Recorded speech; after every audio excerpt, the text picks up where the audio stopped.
Now recording.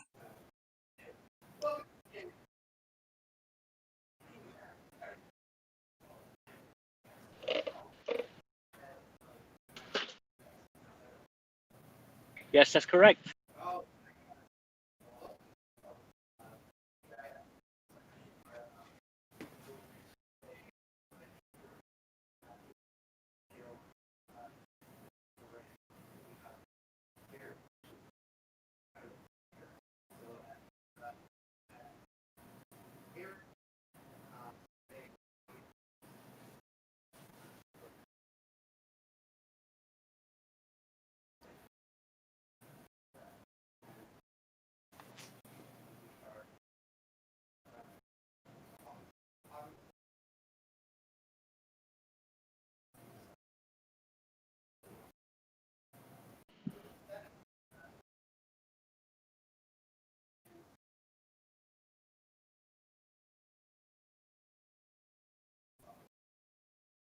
Yeah, well, I could talk about, the basic income march that's coming up in just a few days. If we have any listeners in Texas, especially in North Texas, lend me your ears. September 19th is a national second annual basic income march that's organized by Income Movement. And Texas is taking part in a big way because we have uh, at least two and possibly three. I have yet to hear from Houston, but they're kind of finalizing their plans. Um, but Dallas Fort Worth is having a car parade slash march, and Austin is having a community art collage project on the corner of Congress and 6th Street. And so if you live in Texas, then please, please, please come out and support these events. We have people driving from Longview, Texas, which is 2 hours away. Faye Koo, who lives in she lives like 3 hours away, and she's driving to Dallas to take part in this. Um, and we've partnered, of course. So Humanity for Texas is organizing this event, but we've also partnered with Movement for People's Party, and of course Income Movement to put this on. I'm very excited because this year there has not been many events that we can do in person. We've done all these events over Zoom. But we're taking social distancing seriously. That's why we're having a car parade in the first place. And I'm just really excited for this to be the first big event uh, for Humanity for Texas, advocating for universal basic income in 2020. And so this is our opportunity as a movement to plant our flag and say, we're here. We want universal basic income. We're not, just because our presidential candidate suspended his campaign doesn't mean we're going anywhere. We are, we're in it to win it, and basic income, that is, and whatever coalition and partnership and action we need to take, we're ready to do that. We have I don't know if Faye has shared this with this podcast before, but she was a big part of it. We have a number of feathers under our cap as Humanity Forward Texas. We are not left, outright forward, right? So we're bipartisan, nonpartisan. We don't align with any single party, but we do have a lot of Democrats within our group.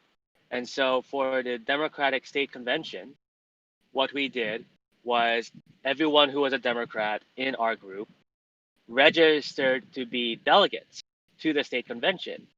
And we wrote 2 resolutions on universal basic income and ranked choice voting. We got those 2 resolutions submitted and approved at 20 different senatorial districts across the state. And we went to the virtual convention, and we got universal basic income and ranked choice voting added to the official state party platform. And so now we have that mandate, that impetus within the official party to push and make universal basic income happen. And the platform's not legislation. That doesn't change the law. But what that does do is, now when we reach out and go to these other groups and these other clubs, and and they happen to be Democratic clubs or Democratic groups, we can point to their platform and say, look, this is not just some fly by night random thing. This is officially part of what we believe in, or what you believe in as a party. And so that gives us that mandate, that impetus, and that ammunition to reach out and broaden our coalition, broaden our base, and reach out to new people. And so that's something that's been on the Democratic front. I just had a conversation with someone last night on the Republican, and he said, Hexel, I'm so excited for the car parade. I'm going to be there, but I'm going to be there in full Trump gear. And at first, like, I think I have a good, if I know how I feel about Trump, I can guess what a lot of the people on this podcast may feel about Trump. So at first, my reaction inside was like, well, I don't know if I like that or how I feel about that, but I know we are not left, not right forward. And if someone from the Trump campaign wants to join, then I'm going to welcome him with open arms. And then I had this idea. I thought, if you're going to do that, let's double down on it.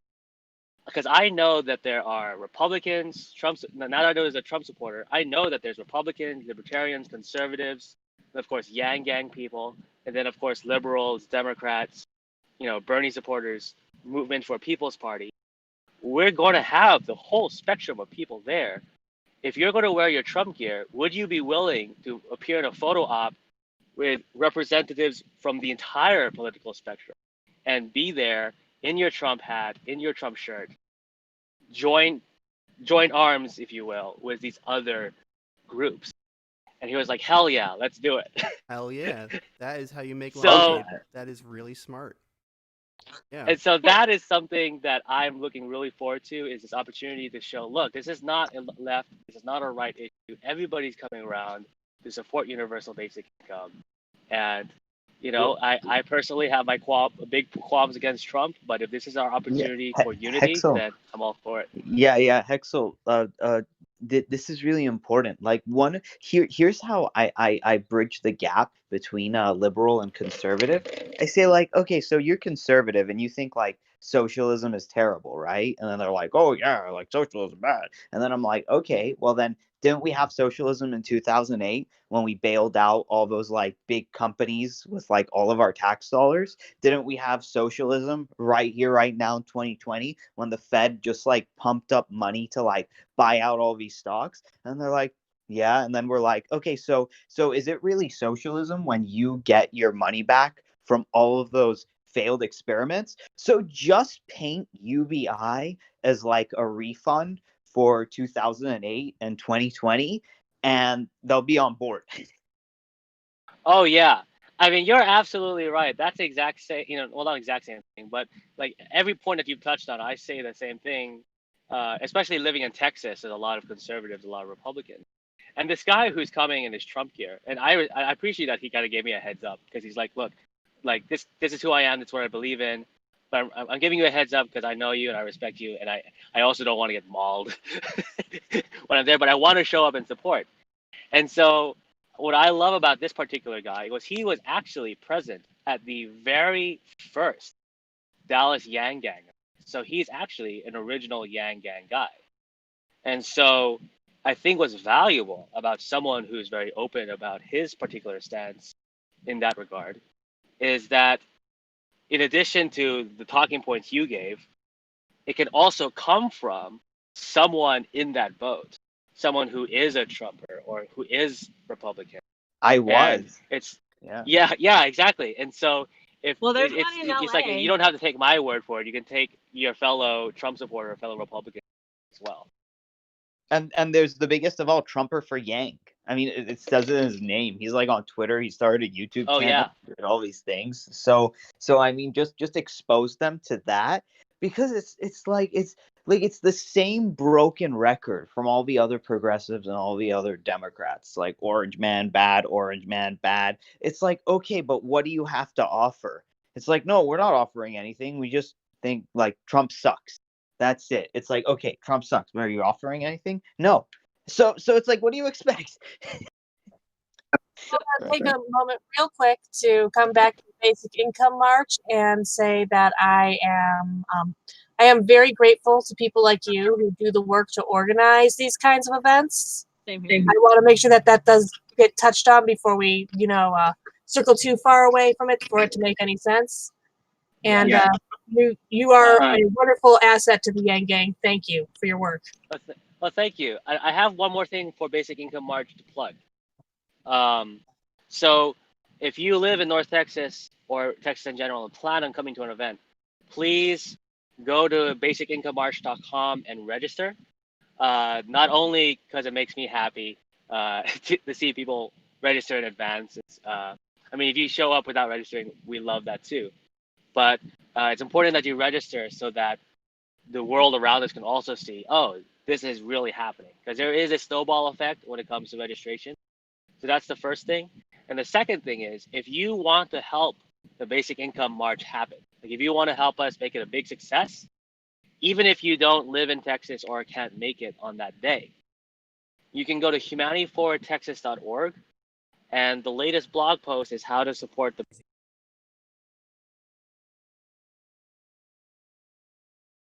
Lost audio for the last few seconds there. You've lost audio, Hexel. We can't hear you.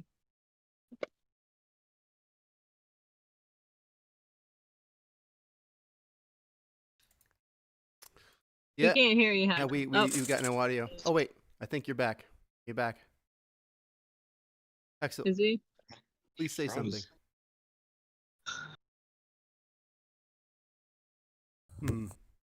No audio feed. Wait. I'm gonna come back. You're back now. No, we hear you. Okay, Stay. no. Well, okay. They'll come back as promised. How's everyone else doing? Yeah. Was, I wanted to chime in on something though. Like LA is also having one of these. So on the 19th as well. I'm going to be attending that one with my vehicle. So I'm looking forward to it. But like some of these ideas, I wonder if they're doing in LA. So I think I might want to. I don't know. Hey, can you guys hear me now? Yeah, we can hear you now. Oh, sorry about that. Did I cut out earlier, right when I was in the middle of saying and how then you came back at the last second. We heard you say you're gonna go and come back. Oh, okay. Well, I'll make it a very quick point just in case I get dropped again. If you go to humanityforwardtexas.org, the very last blog post is how to support the Basic Income March in 2020. And I've listed all of the tasks, or almost all the tasks that need to be done. We need support volunteers for the phone tree. We need people to share on social media.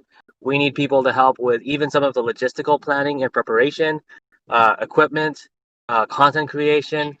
So if anyone wants to help make this a big success, go to our website, check out the blog, look at that list and find something you can do. And if there's something that you can do, my contact information as well as the other organizers' contact information for Austin, Texas, our information is there. Shoot us an email, give us a call, send us a text, and say, I want to do this, or I want to do that. And we will add you to the team. We will recognize you as a team member, and we can use all the help we can get. So if you want to support, make sure you register that you're coming, and check out our website to see what way you can help us get ready. Cool. That's it. That's all I wanted to share before I got cut off. Yeah. Are you connected with other states as well? Because I know LA is doing one right on the 19th as well, and I'm attending that one. And there's organizers for that. Do you guys communicate to other?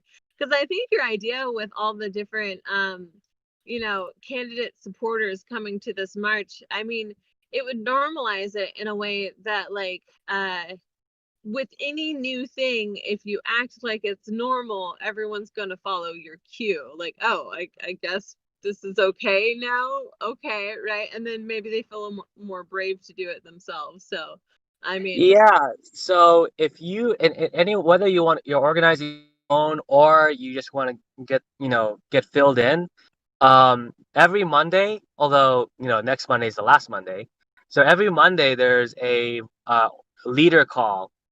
So all of the state leads, or all the people who are organizing an event in their state, jump on this call. We get to talk directly with Stacey Rutland from Income Movement, and so I can share the Zoom link with anyone who wants to participate in that. So again, my contact info is on our website, humanity4texas.org. And if you want to join in on that Zoom call, then you can say, hey, Hexel, send me the invite. I want to see what that's like. And I can share it with you. And to answer your question, yeah, it's a really, just the organizing process for this Basic Income March has been really great because it does exactly what you said. It's given us an opportunity to work together as state leads, just like we did back in the Yang campaign, and for us to share ideas. I mean, I've organized events before, but I've never organized a car parade before. And so being able to, link up with people who've done this before and have experience to share has been extremely valuable. So the idea about like someone representing the different, points in the political spectrum, that just happened last night. But you bet I'm bringing that up on the Monday call because I Okay. just think it was magical. Yeah, so I mean, but I think other people should also know that you can just grab one or two friends and some window paint and just go around with your own vehicle and do it too. I did it. So I'm fully nomadic, by the way, and I have been for over a year and a half at this point. And so I was in Portland, Oregon, and I got one person to join me, but we drove around and honked our horns and had my puppet out the window, trying to get attention, right? Because people are going to pay attention to something that's odd, right? But then yeah, and I also been to, I feel like, and then I went to like a legit one in Portland, Oregon, because I like started in Vancouver, Washington, drove to Portland, and then I did but like then there was an actual organized one, and there wasn't a lot of traffic where we were going, but it was beautiful what they did, right? And so I feel like with this whole pandemic, there might not even be a lot of people out, but I don't know. Like in LA, where I think they're planning to do it, I believe there's a lot of homeless people, right? Like, so I find that fascinating, Well, you bring up a good point, which is that people, and rightfully so, are not out as much as they would have been this time last year. And so we try to consider that. So I just finished the walkthrough this morning, right? And we tried to identify those few hotspots where people are still kind of milling about or hanging around, or maybe it's along the restaurants where there's patios, or the park, or like you said, where where homeless people hang around. And one big area that we found is immensely high impact because of the footprint or the foot traffic is train stations. So you still have people, now granted it's, that's a very kind of a spready, location in terms of the virus, but nonetheless, people still have to get around, because, for better or for worse, I have my issues with it, but Texas has started to reopen, which means people, lower class and middle income people have to go to work. They have to get around town. And so now you have at the major train stations and bus stops, you have a lot of people who are moving around. And most of the people at this public transits are people who would massively benefit from a basic income. And so we planned our route to cut right through all of those major intermodal like transportation areas so that the people who can really need to see what we're doing and what we're about can see what we're doing. That's really awesome. Yeah, I hadn't thought about the whole train station thing, because when I was in the Portland one that was actually like organized, they just went around, I think it was like City Hall, right? And maybe it was City Hall. Anyway, so like nobody was there though. It was on a weekend, right? And it was just like, that doesn't seem like that's very effective, it's fun, don't get me wrong, and easier to make a ruckus, but like, I don't know. I think train stations are brilliant. Different kind of target though. Yeah, we definitely try to think about where people actually are. Now, we also pass through City Hall, but in my mind, like passing through City Hall is really more of a, what's the word? Symbol. Check mark or checkbox. Like if you're going to do something political demonstration, then there's this unspoken rule that you have to go to City Hall. But it's because of that unspoken rule that I have no idea what other demonstrations are going on. But like if anyone, because of this unspoken rule that every demonstration has to be either at or pass through City Hall, then when we have our event, if there happens to be another group also demonstrating that same weekend, then there's a greater chance of us crossing paths. That's That a literally cool happened today, this concept. morning. We were walking past City Hall, just previewing the route, and there was a singular guy, and props to him for like, you don't need a crowd to, to start a conversation and demonstrate. But there's this guy who was holding a sign that said "End Slavery," and and then we were passing by, and he gave us his spiel about how many people are in indentured servitude around the world. So he gave his thing, and so that's something that happened just on our preview walk, right? Just meeting other people, and then we told them like, well, we are preparing for the Universal Basic Income March, and he was like, "Oh, you guys at UBI? Oh, I know all about that too." And he started like quoting like McKinsey, like 50% of jobs being automated away. It's like, "Oh, dude, like I don't know if he was like Andrew Yang ran on this, and even though he didn't win, it's still important." Like, "Oh, dude, do you see the math hat?"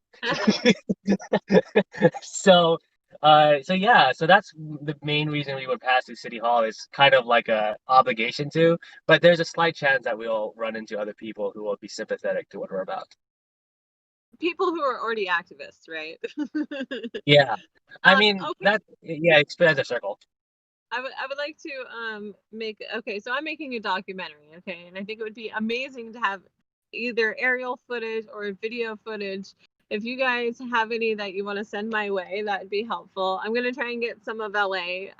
But like if we could like talk to these leaders of all these different areas and have them do it, I'm sure like just anybody could stream all those together and just like put like location things and just like bam, I think it would be a very powerful message to see that there are people doing this.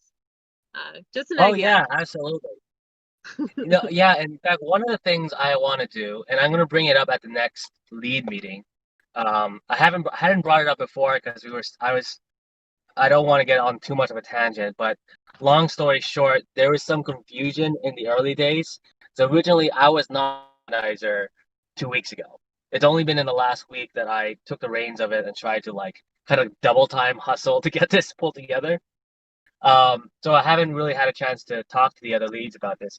But what we're planning for our car parade is a live audio stream so that people who are in the cars can listen while they're driving. Not watching while they're driving. Obviously, we want their eyes on the road, but something that they can maybe even turn up the radio so that people can hear outside of the car. And what I'd like to do is get more people who are leaders in the movement as well as leaders on basic income to give speeches speeches or spiels about basic income and about the movement and about the importance of this. What I think would be really awesome is if we can intersplice a mix of like the high profile leaders, like obviously Andrew Yang or Scott Santens and all these other people, but also if we can intersplice leaders on the grassroots level.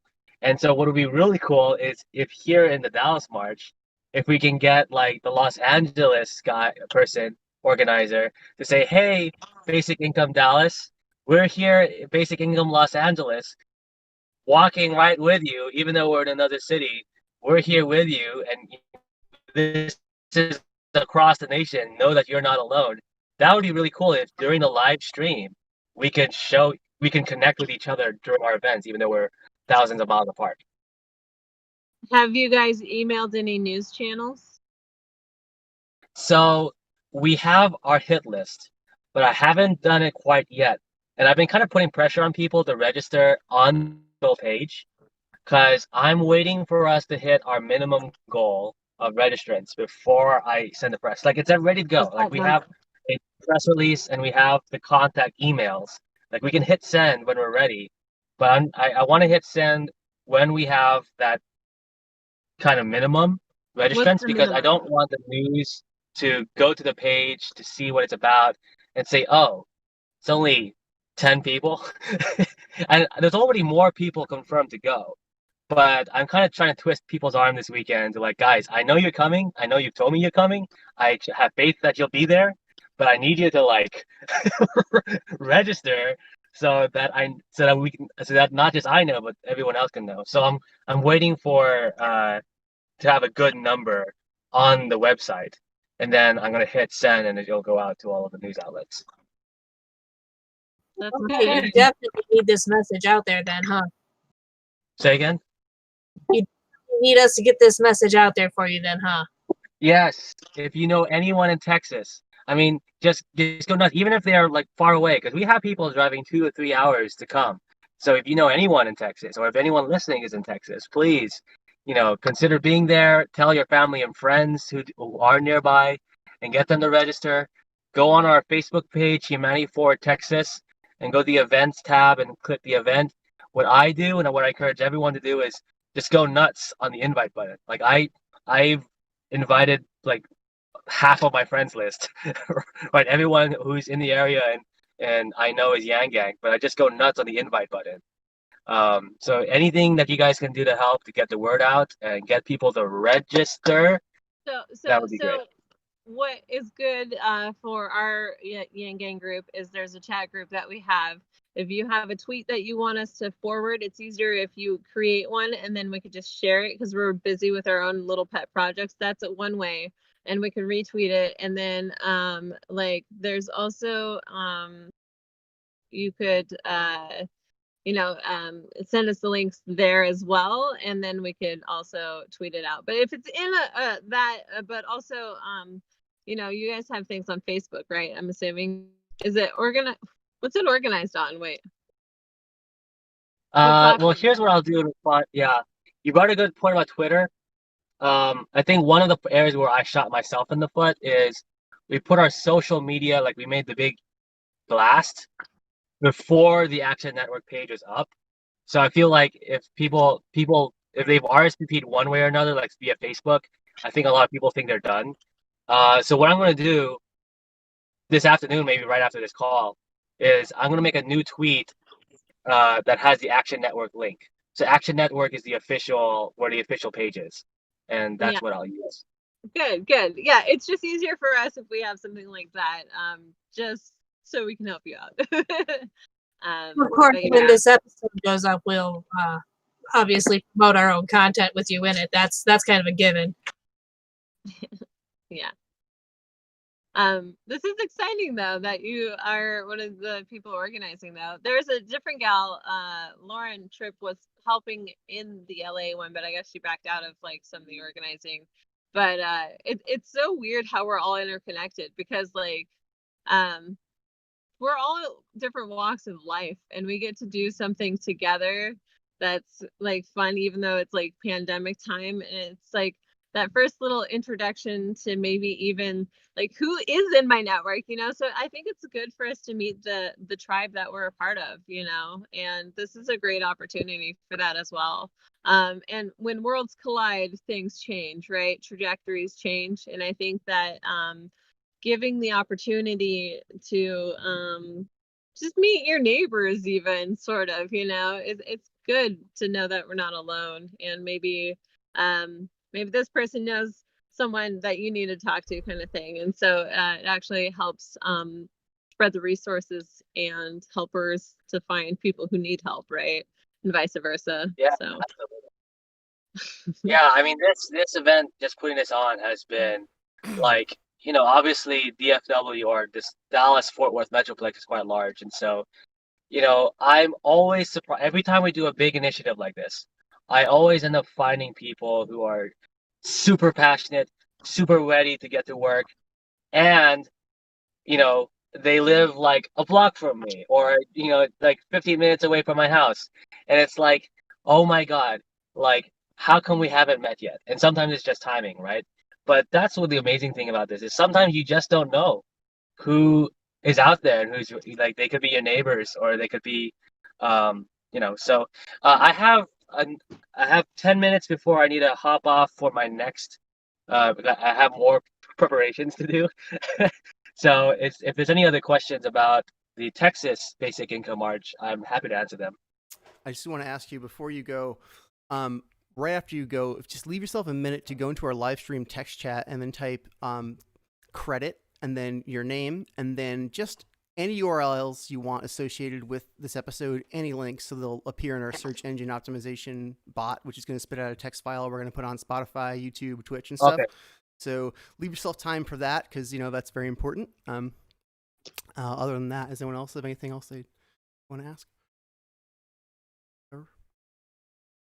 I just want to repeat thank you. Like, this kind of organization is what helps really spread the movement, the awareness of it, the urgency is seen when people actually show up. And bodies and cars in this case, it all makes for a visual that is a lot harder to dismiss than a bunch of tweets on Twitter. Even though that's helpful too, like there's a place for that, but it's not the same. There are two different things, and one is more concrete, if you know what I mean. Well, one is a physical reality. The other is just digital, right? We need to step into this reality and have people in this reality see us because they're all on their different platforms. They're all in their own little worlds, doing their own little life. But we need to just be like, hey, you can't not see us right now. Well, what did Carlos say Really? yesterday? I think Carlos said Yang shows up, right? That's high praise, I think. Right. Absolutely. Yeah. There's nothing more Well, I'm important gonna than showing up. Yeah. But thank Yeah. you. Thank you for Well- showing up. Yeah.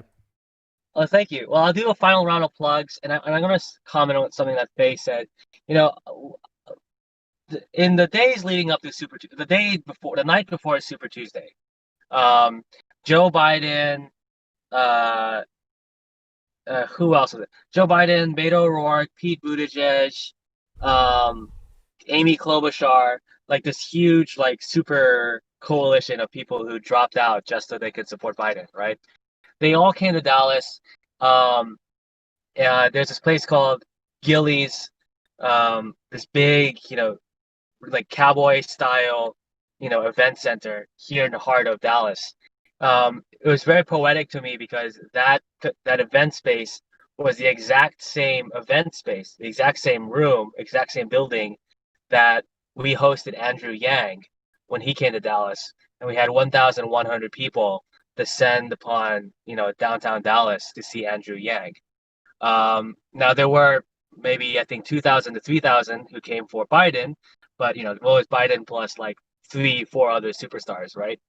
But one of the things that really kind of struck me was I had a conversation with one of the. I decided to go.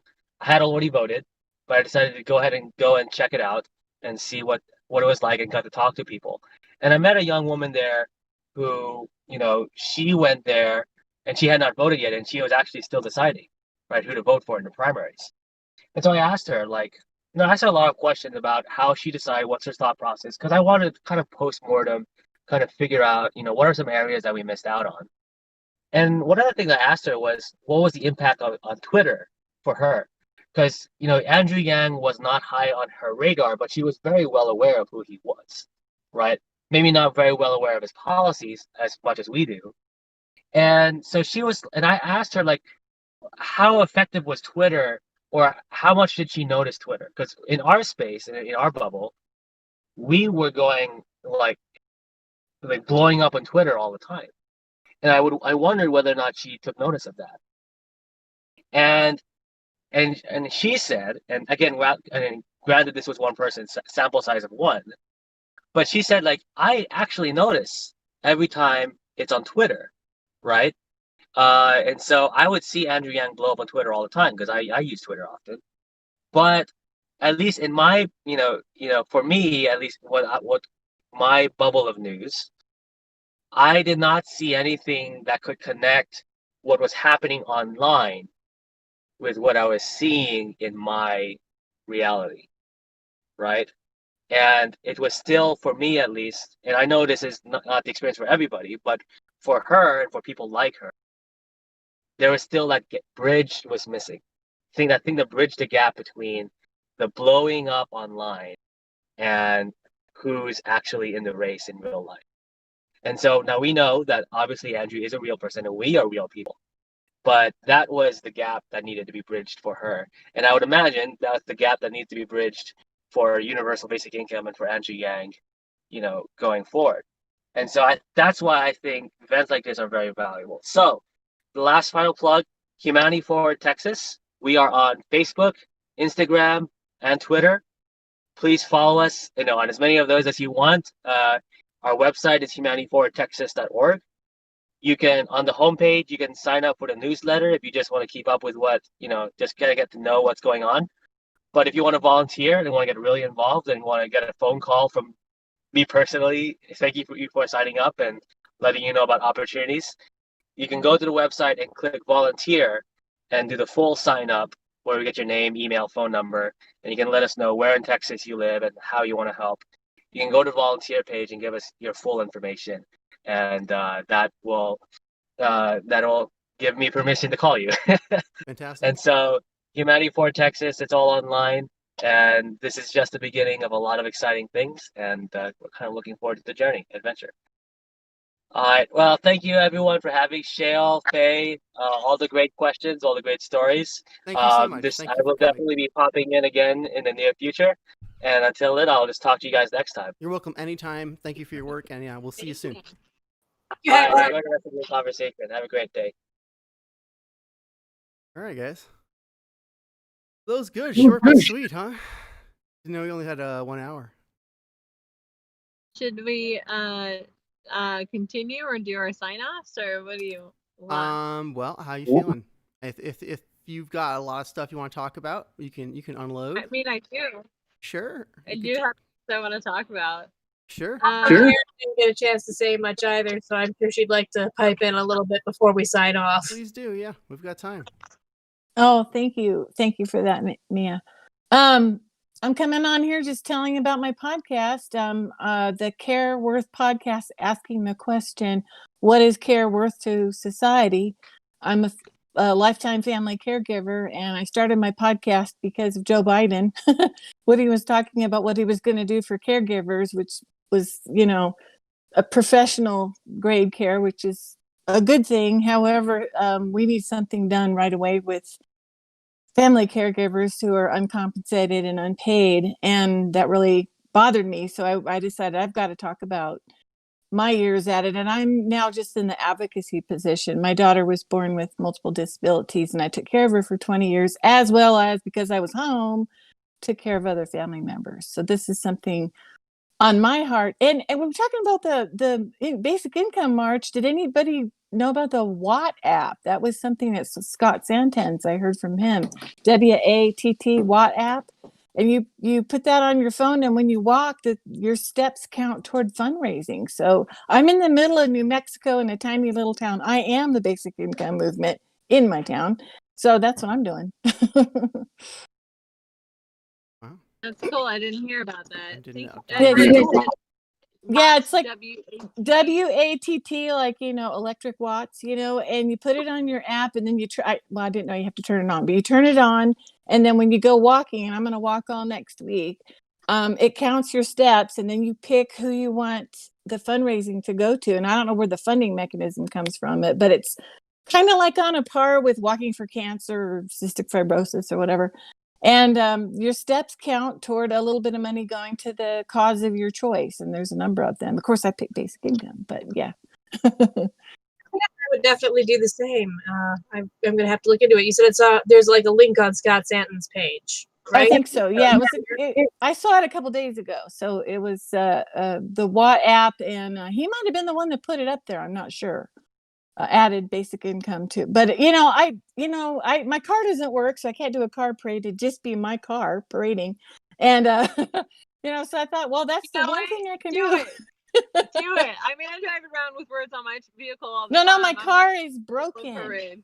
I'm waiting for another stimulus to fix my car, or basic income to fix my car. It broke at the beginning of coronavirus, and we've had help from friends to borrow their car, but I don't think they want me to put basic income all over their car, or maybe they do. I don't know. You could ask. The stimulus news has been very depressing. That's unfortunate. Like it seemed like a sure thing at one point, and they just Republicans, man.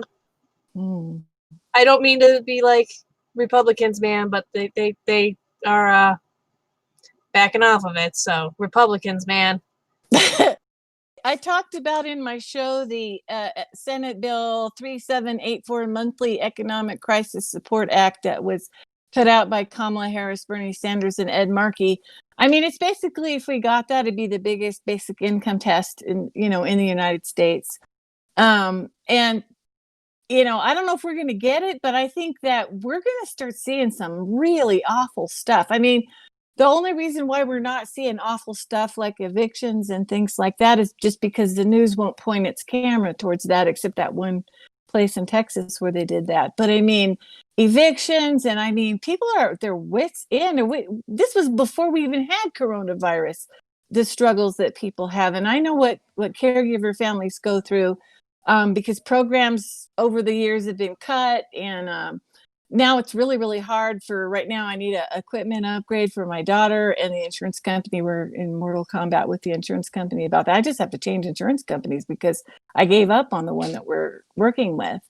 And so, this would be if we got this monthly support thing, at least the people would see what it's like to have that support. And then I'm hoping that we get the cute puppy effect. If you want to get rid of a puppy, let someone borrow it for a while and then they keep the puppy. So I think I'm hoping the cute puppy effect would work for a monthly support because, as Andrew Yang said, and it was shocking at the time he said it, is 40% of the jobs that we've lost, the 30 or 40 million, aren't ever coming back. And I think he's right. He would know, he's a numbers guy, but I don't think that sunk into people who have lost their job, that they have a 40 to 50% chance that that's it.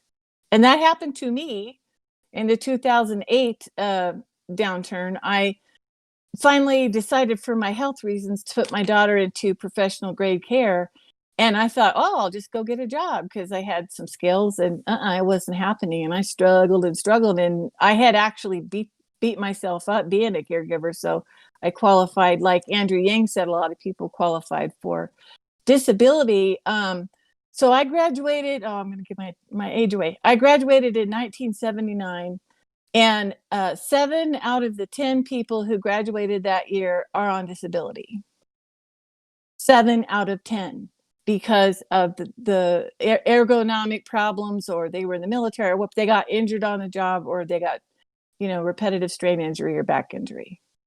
That's a lot. We're not supposed to be able to get Social Security till we're 68. We're in that group, and probably the other few that are left would be, before 68. I've got how many years? Well, but anyway, it's bad. What's interesting about that, though, is that you like, if automation existed, the physical disabilities might not have even manifested, right? And so it's good that we have automation, but now we're not taking care of the people.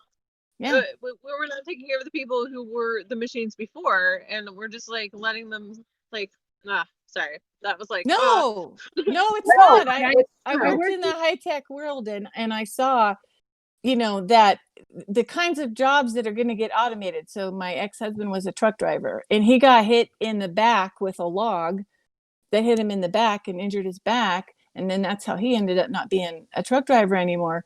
But those guys will lose fingers and toes and then wreck because they're driving at night and they're tired. I mean, these are dangerous jobs that we'd be losing to automation, but it'd be not losing anything if we had a basic income. I believe in that, definitely. I believe that every job eventually can be automated, because every job that exists can be done by a human.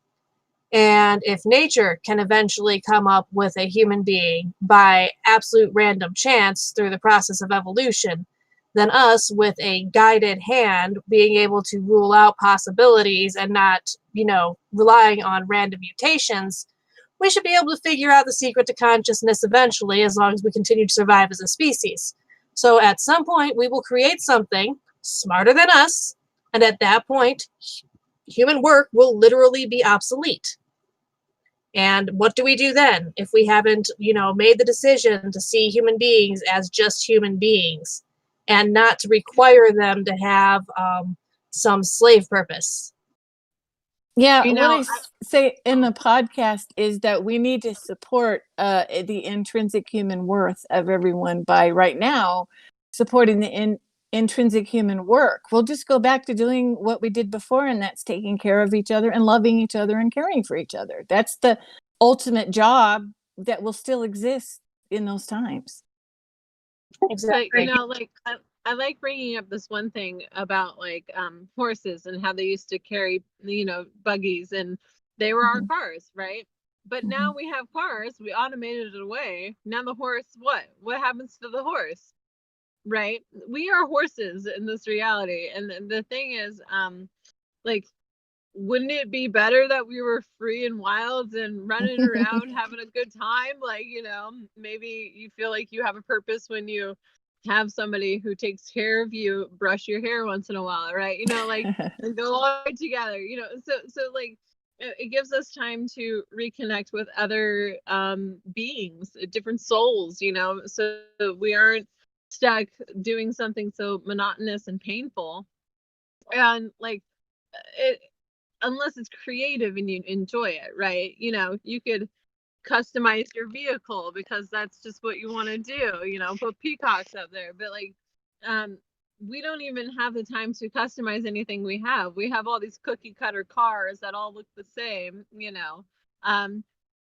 let people play around with their belongings instead of, giving them the money to buy it and then putting them back to work so they don't get time to even play with what they have, right? I think it's just wasteful. Yeah. Something. Go ahead. Oh, I was going to say, yeah, we are quite like horses. It would be better for us if we were free and wild, and that's what we want. But of course, the terrible masters of capitalism would still like to do something with their horses. What do we do with horses now, right? We still have them. And like horses, soon perhaps we will provide entertainment and something to bet on for the masters of the universe in exchange for just enough food to live, just enough space to stand up. Anyway, go on. That was good. Yeah. That was good. Yeah. Without a UBI, that is kind of the direction that I think that certain people would prefer it to go. They don't believe that humans have the capacity to behave autonomously without leadership in some of those circles. So, yeah, that is a very real possibility if we do not carve out a sector for people to be able to survive without having to submit to a certain person's perspective on how the world should be. Yeah, I agree with that. So something I'm rereading, Where Do We Go From Here by Martin Luther King, Reverend Martin Luther King. Great book. And it was written in 1967, published in 68. I was 7 years old when that book was published, and my parents had very dubious views of the social movement that he was involved in, and I'm sad for that. Because I'm sad that movement sort of forgot what he said about the basic income, because it was so good and it was so prescient. In 1968, he was already talking about automation. And I'm thinking, let's see, we had ENIAC and a room full of, a whole room for one computer. I was trying to think of the technology, but we had a lot of technology that was happening in terms of stuff that was replacing workers in factories. And so he was already looking at automation being a problem. And then he said about people who were poor and disabled and elderly being brought in not to do something and have a job, but their job would be to be consumers. Like, there's the whole idea of free trade or whatever is supply and demand. And we forget the demand side is part of the economy. If you save the store, but you don't save the customers, how is that classic capitalism? I don't think that's real. Supply side economics that we've had since Reagan is not real economics.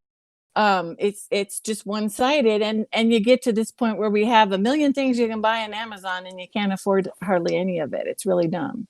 So he was talking about the bring the consumer back as part of the economy. So we would doing like you were talking about, fixing up your car and living your life and trying to figure out what to do with it, living your best life and trying stuff. You know, I'm an artist, so I try stuff. And then sometimes I'm, wow, that was really great. And sometimes I would never show it. It would never see the light of day.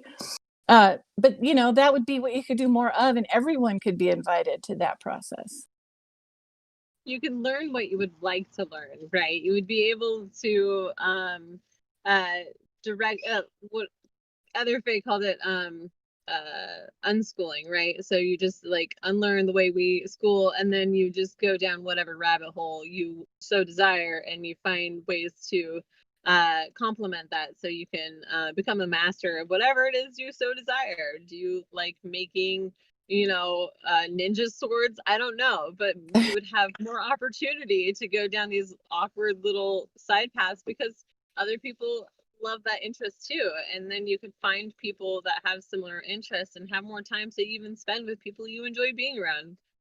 A lot of people never even get to the point where they know what the thing they would love to just rabbit hole into is, because they are stopped financially before they can get to that process. So that's why, like now, finding your dream, a lot of people don't believe that everybody has a dream that can be found to an extent, you know? Like, I think a lot of people see some people as just drones who don't have dreams, who are just existing, but the reason they're drones is because they haven't had an opportunity to, you know, lead themselves, if that makes any sense. It makes a lot of sense. Definitely. How will we know who we are if, you know, I don't think we know who humans are. We don't. We're not even close to the potential that, and to get to that potential, we have to go to this technology route that Buckminster Fuller talked about it. You know, when we get to the point where we're driving ourselves, you know, we're the ghost in our own machine, more or less. You know, well, because think about it, people have been treated like they're not humans, you know, that they are this cog in a machine, and we are movable parts, but like realistically we're not very effective parts, right? And so like we need to evolve and upgrade the system, and you know but like but we're living human beings, right? And so there's a lot of trauma that's actually been created during this whole process of working for somebody else and not getting your needs met, you know. And but I don't think we've even known what our needs were, right? We turned to marketing schemes in order to figure out what we need, right? You know, do we really need that thing that has poison in it? You know, do we just ignore that? You know, but I guess sure, we'll keep consuming, but we must need it, right? But realistically, there are alternative routes to most things that are probably a little better and healthier. We need oil. No, we don't actually. We've found ways around it, but we keep pressing these old archaic ideas because someone's still getting money for them. You know, you could find a king in Nigeria who's making tons of money off of oil and has everyone bowing to him doing song and dance, right? So that they can get a little bit too. And then, you know, but they also get all the money from oil. What happens if that oil is gone? That person loses all of their, you know, cushy life and has to like learn the skills that has been put into all these other little jobs, right? But it's something invigorating and exciting to learn on your own. It's a struggle. It's complicated. You have to have the right teachers and mentors, and like, I don't know. I think it's attainable, especially with the internet. If you don't have other responsibilities too. I am gonna, you know, when you are dealing with being able to just take care of yourself, you have a lot more opportunities available to you than if somebody's is dependent on you. And that can happen with, you know, elderly parents. It can happen with, so like, we do have constraints that are going to exist no matter how much UBI we give. Some people are going to need to continue to care for other people and are going to be bound and kept from exploring the greater world. But there are things to find in yourself if you are a domestic homemaker, or if you are, you know, if you care enough about somebody, they can become a very integral part of your life and give you a purpose too. Oh yeah, I don't regret taking care of people in my life. I just regret that it cost me so much. So for instance, caregivers provide in the United States $5 billion worth of care, but everybody benefits from that but the caregiver. And in fact, most caregivers have to pay out of pocket up to $7,000. I think the average is $7,000 out of pocket to do that care. It's really costing people. And right now with the pandemic, we're finding out that caregivers are the first basic essential care healthcare workers who have to be there no matter what. And it's just time that we supported that, because we're going to lose people. We're going to lose that level of engagement in our families if we don't provide for that. And of course, you know, I think the basic income is the best way to do that. And that's what my podcast is about. I have to talk about it, and I can. I'm facilitated to do it. And I know that a lot of people have a lot to say about it, but they're right up to their chins in people right now. So. And just kind of switching gears a little bit here, because Faye had said there were a few things she wanted to talk about and bring up before we close out. And we've got about half an hour left now. So I want to make sure Faye gets a chance. Cool. I was writing some notes. Sorry. I love taking notes during these podcasts because they're so fun to integrate into all the different things I'm putting together. Yeah, so I wanted to talk about the fires. That's what I wanted to talk about, because like it's happening in Washington, Oregon, California, Colorado. Okay, I have family and friends in like literally all of those states, right? And so like they're all just like, my brother was evacuated, okay, like he has a daughter and a wife, you know, and so like that was like nerve-wracking. But then I'm like, oh my god, it's not just my brother, it's my friends and like other family members, and like, you know, they're dealing with smoke and like they're scared about that. But that actually wanted me to like I ended up making a Twitter video, well, I guess put it on Facebook too, but like when you are in evacuation, you are, or any traumatic situation, let's just put it that way, we'll generalize, you are emotionally vulnerable, especially when it's something so big, right? Because all the information overload, paralysis by analysis is what they call it, okay? And so like when that happens, you're gonna have extra stimuli coming in. Maybe it's a person trying to help you, right? And they're communicating to you, but you're still processing. Your mental bandwidth is like no go, right? And like so maybe without paying attention, you might be doing things that are not in alignment with your own values, right? Because you're just like so panicked, not sure what to do.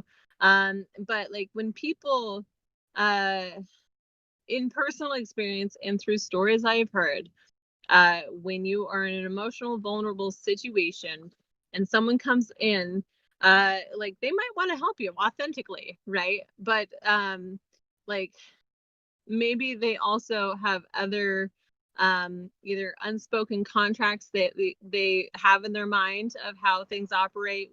Like ask, cash, or grass is the thing that's like a people live by, and maybe you've never even heard of that, right? And so they're like, oh, I'm gonna help you out, oh, but I'm gonna need something from you, right? But they don't say it. And but sometimes that means you are maybe moves are made on you and you don't have the language of setting up boundaries or limitations of what you are even emotionally allowed to, right? And so, you know, a lot of that work is actually done when you're not emotional, when you're not in a stressful situation trying to register all this bandwidth. You figure that out, you wire it into your brain, and then you know, you continue into like fixing your situation. But maybe you have unwanted arousal, which is a real thing. And because you're entering other people's lives and they've been in quarantine. Okay, so a lot of people haven't had a lot of other people around them. Now, I'm using experiences from when I was a professional cuddler as well for some of these situations, because you get close to a certain person. But like I noticed that when I was doing my research, there was a lot of like people telling me that when they were in a vulnerable moment sharing something, like they got taken advantage of. Okay, so like and then like we have this weird narrative, or that used to exist, I don't know if it still exists, but like, you know, cuddles mean sex. Okay, so like if that, like if someone's offering you, hey, do you want to like cuddle to make you feel better, and maybe things progress, like if you don't have any language to set those boundaries with people. Now I'm not saying this has happened to anybody I know during these fires per se, but the world's ending and a lot more, you know, things are happening. We're vulnerable emotionally. So I'm just doing this PSA essentially. So I'm just putting this out there. But yeah, but as helpers, you know, respect boundaries. It is good to not indulge in sexual desires when helping anyone vulnerable, because that is when we feel the most victimized and or re-victimized. Maybe we were traumatized because somehow we were in Jeffrey Epstein's like chain of you know, victims. You know, it wasn't just the people who were groomed into it. Maybe it was their children, you know. But so we have so much bad wiring in our brains that during these moments we're not even making very good decisions. But then if you make one decision outside of alignment values, you're going to freak out more. So now you have first issue, second issue, and you know, and it's a cascading effect, right? And then you're just like so panicked and you're in your trauma and your adrenaline that you know, you might turn to a coping mechanism, okay, which is okay to some capacity. You know, we all have some form of coping mechanism. It's when we overindulge that becomes too much, right? It's not healthy, it's toxic. But like what was I trying to say? Oh, so coping mechanisms. Well, alcohol, the decision making part of your brain is affected, it's the frontal lobe, by alcohol, right? So if you have all this chaos, all these decisions, value systems being challenged, and then you're drinking with somebody you don't trust or somebody you haven't set boundaries with, it's only going to make it worse.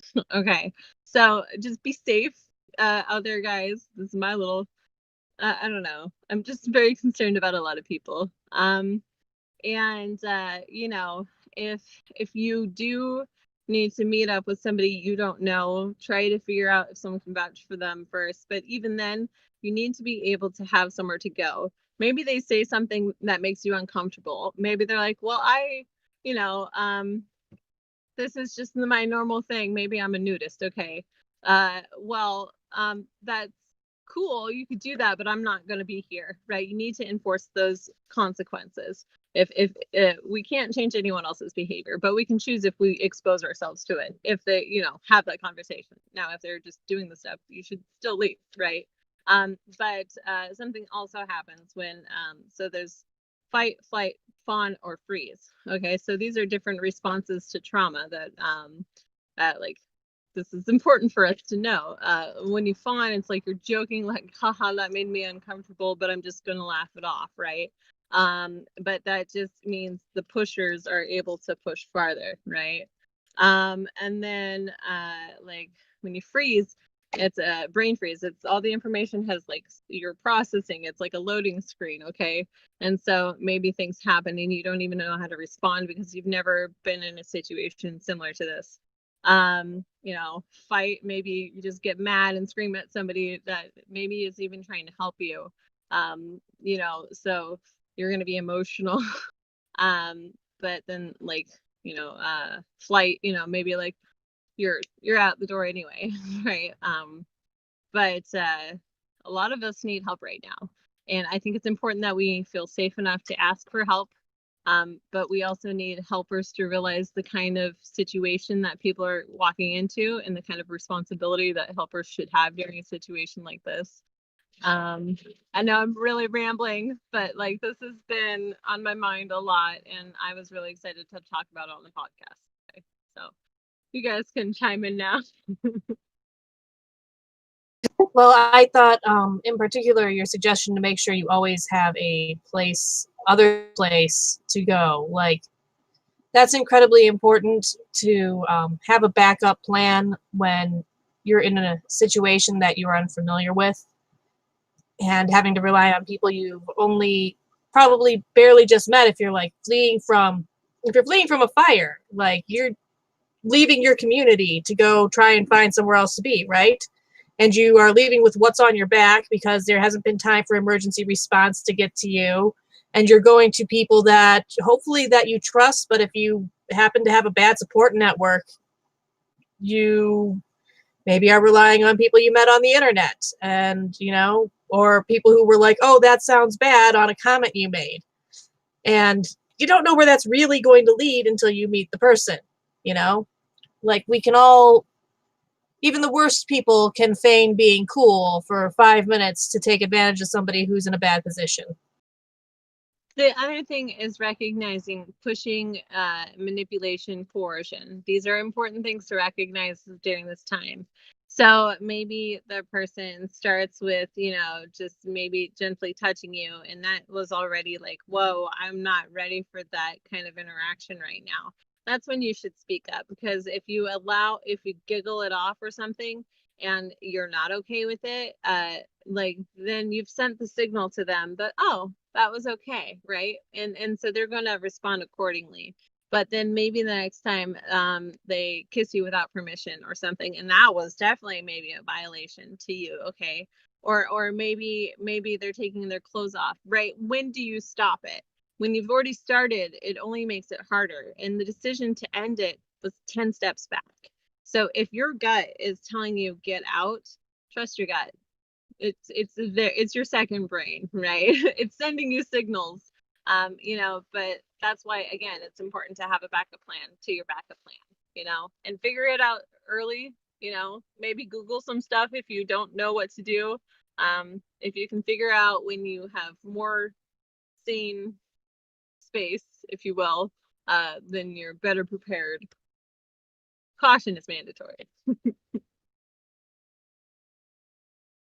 I also liked the suggestion to get somebody to vouch for them who, like, maybe is in a shared circle somehow or something like that, so that way you've got a little bit more chance of things going well. That's a good thought there.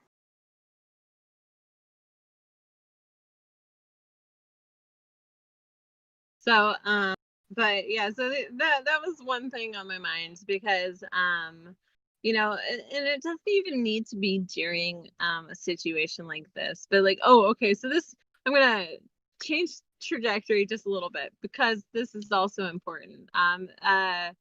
So people who are on drugs are disregarded as less than for some reason. Okay, well, maybe they've made decisions that were terrible and hurt people. Okay, there's still fires trying to kill them. Okay, so we need to be able to save these people too. They are humans. They have value.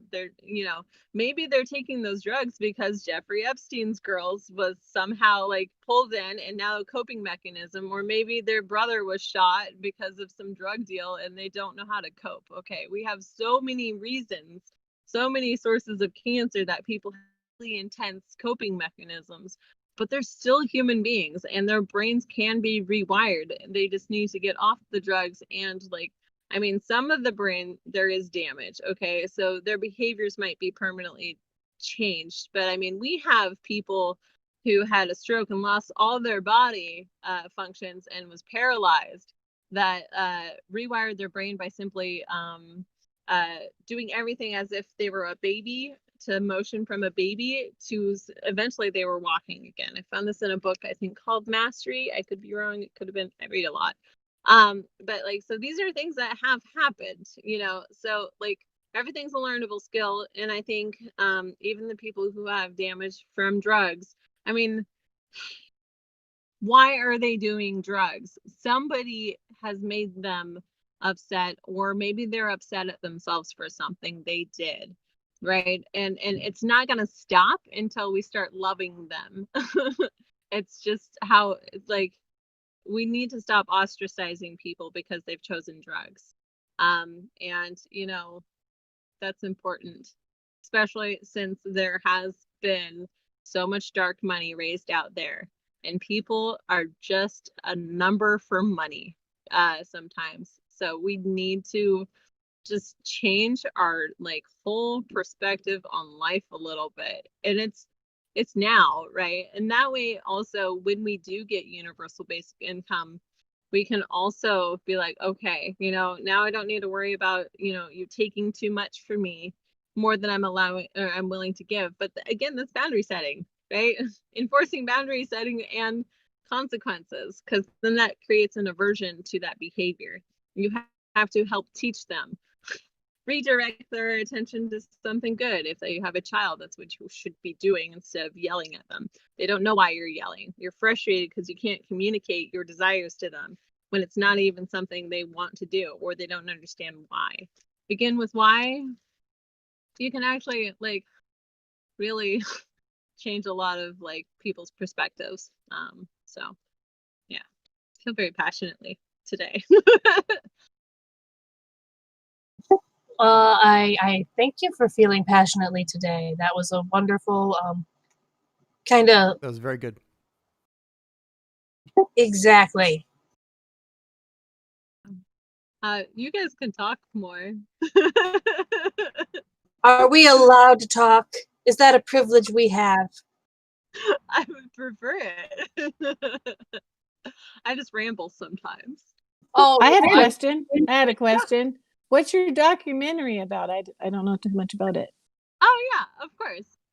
So Andrew Yang wrote the book The War on Normal People, and literally his book is manifesting things into this reality. Now, not saying like the causes, he was just pointing those out. They were already happening, right? But people are creating some of the solutions that he talked about in his book, and I've been finding them in the real world, right? They're different organizations, they're different platforms, but really there's this thing, I almost want to call it the Yang effect. I don't know what else to call it. I mean, there's better words for it, but it's a trickle down, or a pay it forward effect. And it's so consistent that it's just amazing, right? And essentially, maybe I make a video and people sympathize for me, give me money. Okay, well, I do something I've recognized it after the fact. It's almost like I tithe, but I tithe to other people, right?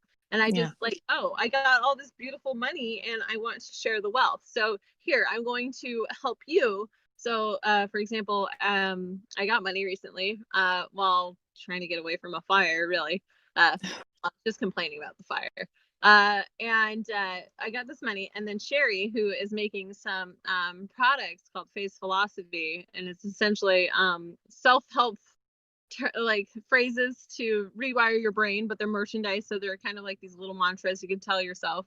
They're just index cards I used to rewire my brain. That's where the source was, but it was just things I found on the internet, things from the world, conversations. And yeah, so I gave money to her, and she reinvested that money so that she can make more money so she can get out of her abusive situation she's in, right? She's not directly with her abuser, but she's still having to deal with a lot of that stuff, and it's so bad that she wants to leave her country. Okay, so I want to help, right? But then when I gave that money to her, she gave money to someone else who got groceries with that money, right? So all these donors that found this willingness to help me, I was like, well, shit, I know people who need help, right? And I gave $200 to somebody else, right? Who lives out of a tent and is bought a bonsai tree so that which might eventually be a working avenue for them, because they want to work with somebody who has a bunch of bonsai trees, but they need to see if it can survive on that property, right? It's tent life, and it's Southern California. It's a bit hot, it's deserty, and so that's maybe a future investment in themselves, right? And so there's this beautiful effect, and I've been watching it all from behind the scenes, but when Yang dropped out, he activated so many people. I mean, just that day I saw a rallying of energy. And like, look, now we have car UBI parades, you know, going around our country, right? That means we're still organizing. He dropped out how long ago? It's the pandemic and the world's on fire and we're still fucking doing stuff, right? So like, obviously we are passionate, and it's not just this country either, right? Like, other countries are trying to get UBI out there too. So if we recognize how important and how big this movement is, something might fucking change, right? So yeah, I think I know what I need to share. I just, honestly, at this point, I need to get like equipment. I need a video camera, like a speaker, maybe microphone, you know, but like a video editor. So I need help, right, with the actual like doing that part of it, which is why I want to like spend some time in LA, because that's like the marketplace for what I'm trying to do, right? How many people have made movies in LA, right? So throw a stone over there versus, you know, if I was in the middle of nowhere, it might be harder to find that kind of resource. So is the name of the documentary The Yang Effect? I like that. Just so Yeah, I like that. Yeah. I mean, I was originally going with the biggest movement you've never heard of, but that's really wordy. I like that one too. well, it could be like I The Yang have a Effect. suggestion I like a lot, which is the normal people, in reference to the war on normal people. The normal people. Yeah. I like that one too. So, right? So now there's all these beautiful names, and I haven't started recording technically, right? Like, but I just had a meeting with somebody who is in the movie industry and it wasn't like a meeting. It was like we were hanging out and talking, right? But like, they were like, oh, because I'm blabbering all my ideas out, and they're just like taking them all and be like, this is how you put it together. It's so simple. And I'm like, well, thank you. I have ADHD. I can't do that. Right? Like, mental notes taken, right? It's got a ring to it. You could be like I'm doing this documentary called The Normal People, right? That would get that person's attention, wouldn't it? It's just a good name. I think it's a good name. I really feel strongly about it. You just want it because it's yours. I'm just kidding.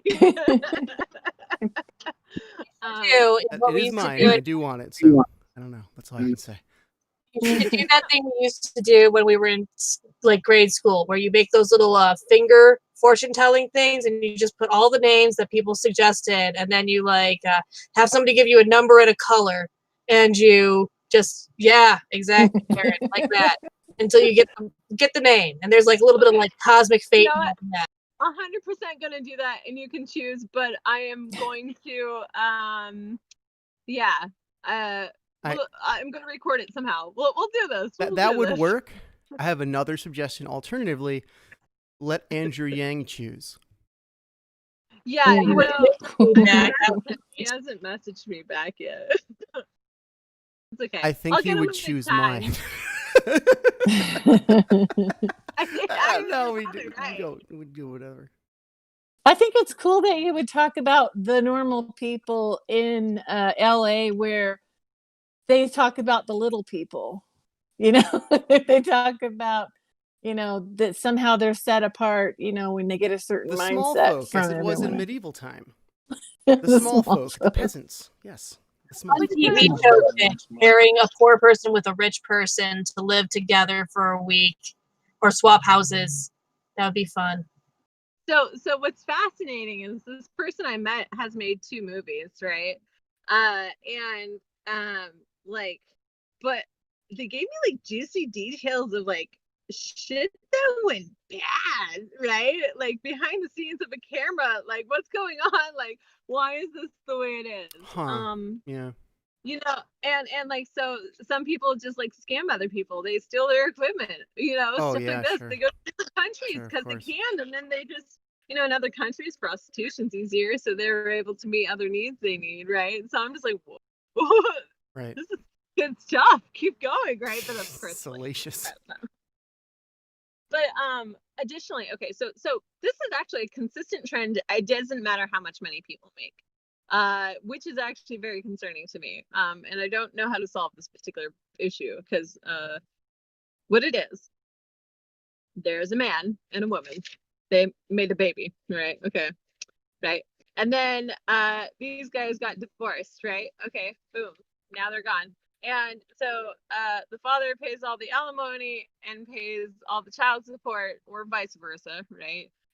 And then the person getting all the money is like always angry at this person. I've seen it firsthand, by the way.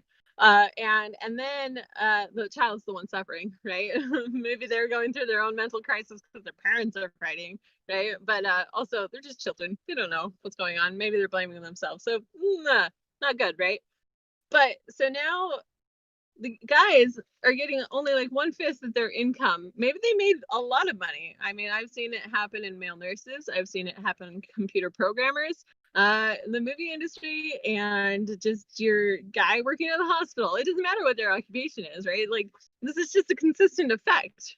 And now the children might have coping mechanisms or other trauma, right? And then like, well, actually, most of this is more recent because divorce wasn't as big a trend until more recently, right? But like, who really has the money, right? Because even the moms are like, I can't pay bills still, right? Okay, so where is this money going? You know, it's not to the kids usually, right? Sometimes maybe you have a good parent that will do that and maybe not even demonize your other parent.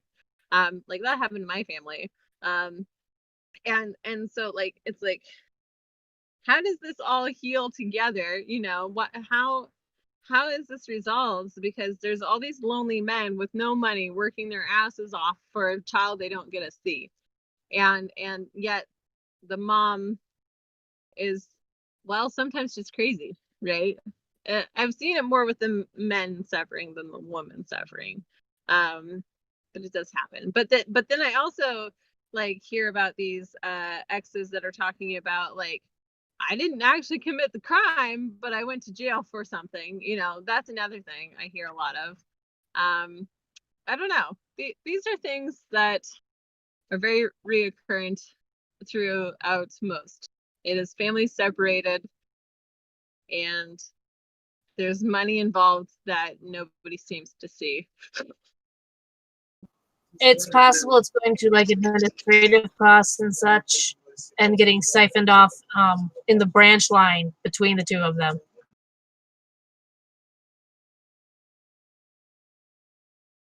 It's very possible. It just feels like such a mystery. Like, what is this mystery I'm supposed to help solve, right? But then there's also all these child trafficking things. There's like, you know, we keep you from abortion, but we're going to make sure you have the baby, and then now the baby's an orphan or whatever. I don't not orphan, but like children are just being, I don't know, marketed and traumatized. Go ahead.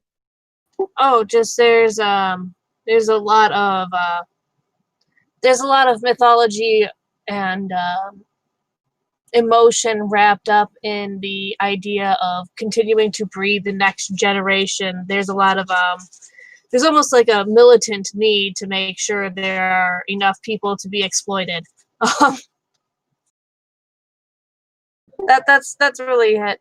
That's all I was gonna say. An interesting like way to put that though. Like we must breed to exploit. But I mean, like we had child actors and they're making money, and then the children are like, or the parents are like, I'm gonna take all this money from you, even, you know, that happens. But like people are making money on their kids. It bothers me. If we could have had the basic income from way back in the day when the Nixon era and that sort of thing, you know, obviously it's been on the table for a while, at least in government think tanks type of situations. And it makes me wonder, what is their motivation that so we would have to look at our current economy as that it benefits someone who benefits, and that it was created to be the way that it is. Not that it's just, some accident of, you know, whatever, but that it's literally designed. You have to think of it as being designed in my mind, because it creates human resources. So human trafficking really comes from that there's a human resource, that people are a resource to somebody. And so keeping an underclass is they're marketable. And I have human trafficking background in my own life and in the life of my partner. And we talk about this quite a bit, is that people are a commodity to someone, whether they're a worker who's a wage slave or whether they're literally buying somebody. And And so, in cults and such, or in some religions, it's encouraged to breed just to keep the numbers up of the believers, for example. So there's an incentive to breed to continue to pass along the word of your chosen God. yeah, that happened to me. I was raised in a far right Christian cult, and they married people very young. Like a lot of people were underage, especially the women were underage, and encouraged to have babies right away. And literally that was your purpose, and that your way of saving you from being deceived, like Eve was and ate the apple and everything, was that you'd be saved in childbearing and being a wife and mother. And that was it. That your whole definition of who you were was based on that. That is, I'm so sorry that you were part of Okay. this, by the way. I survived, and now I can talk about it. So that's my Good. way of dealing, and talking about People to talk about this stuff so we can find the actual like solutions to problems. Because if we don't know the problems, because we didn't realize that was the particular type of cult happening, right? but I mean, the whole country's a cult in that same way. And it's funny because they talk about family values, and I'm like, family values, where's the money to take care of the kids and the families? You can't value the family without giving them the resources to exist. So okay, there was one more thing I forgot to mention about all of this, like dad, mom, child, blah blah blah, right? Is the fact that like the guy makes all the money, and theoretically he makes a lot of money that should be taxed and going into the things. And these are the people who are asking me, well, who's going to pay for it? Because all their money is already going to the ex. Okay. Okay. So there's something they don't want to pay it because they're already paying too much to the ex, right? So like that's important. That's a very important piece of information, right? But like how, why, like what, how does that all work? I don't know. I feel like I'm like playing a video game. What does our family law and structure and everything, how does that change when we finally get a significant enough basic income?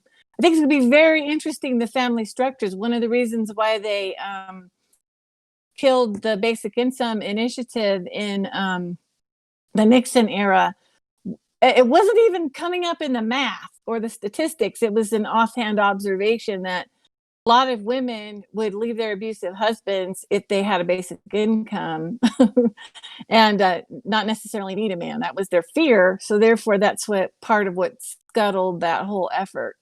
And what does family life look like? A weird priority. Yeah. When we decouple that, because it is a form of control and coercion. It is a form of slavery because women kind of then have secondary access to capital, which means they can't start a business. They can't, do anything that would give them agency. Maybe they don't even qualify for a loan, right? Maybe they didn't used to be able to get one without.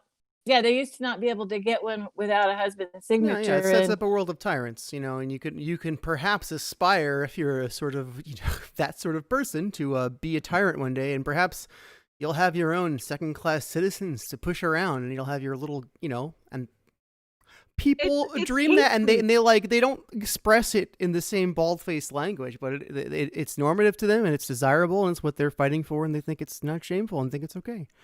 So I don't know. It's kind of like hazing to some capacity. Yeah, I don't know. Very troubling. Well, I have a belief that the cream rises to the top, and therefore everybody at the bottom must be the shit on the bottom of the shoe that was used to climb up over to get to the top. When I was a kid, we went to a goat farm, and I can assure you the turds will ride to the top too. And they were milking the goats, things fell in, why you pasteurize, right? The turds rise to the top too. Sadly. Man, that is a new take on that I will not say. Sorry to be so graphic, but I always think of that when people say the cream rises to the top. Man, Ariel would appreciate that. It's a shame that Ariel is not here today. Well, he was. He was. Got to go see Izzy. Well, we are kind of at time a little bit, aren't we? Do we We are. wrap up and say our handles? Yeah, it sounds great. Let's do that. All right, cool. Shale, you take it away. Why don't you lead it today, Faye? Okay. Hello, my name is Faye Doney, and my Twitter handle is at Tisdoney, Tisdoney. If you have any equipment that you don't need anymore and would like to donate towards me, please message me on Twitter in direct DMs. That would help me. But if you can't, like, that's okay. I also have Venmo. And PayPal and Cash App, and I really need help with equipment so I can get this stuff like out and rolling now that I have like a better, completely better understanding of how to make my documentary. Because I think the quicker we get it out, the more people we can impact. Thank you. Very nice. Mia, off to you. Okay. I am Mia. I am on Twitter at Mia Songbird on Twitter. MEA, not MIA or any other thing you might think of. I do humanity hangs on Tuesdays and Fridays. And I am trying to type up my credit thing here, so I'm going to pass it off to Karen. I have a snoring dog under my desk. Aw. Put the dog on camera. Oh, yeah. No. Sweet. Another time. Yeah. Oh, yeah. My name is Karen Christine Patrick. I have a podcast asking the question, what is care worth to society? The Care Worth Podcast at careworthpodcast.com. My handle is at careworthcast. And thank you for having me come on today. Sure. Thank you. Thank you for coming on. See you, Shale. It's just me, isn't it? All right. I was see him typing my credit. Thank you for listening. Thank you for fighting the good fight with us. We're going to win basic income, and it's going to be really great. We have Jackbox games tonight, 7 to 9. You're welcome to come hang out with us on Twitch, maybe on YouTube, but definitely on Twitch, and play or watch. And then tomorrow we have the real Be Serious Ronnie from Read My Lips News and Politics, a great guy. I'm sure we're gonna have a lot of fun and have a lot of stimulating talk with him. So that will be 4 to 6 tomorrow, Sunday. My Twitter is SHAELRILEY. What's that, Vic? I said Eastern. Eastern, yes. 4 to 6 Eastern. Thank you. So until then, we will see you. Goodbye. Thank you.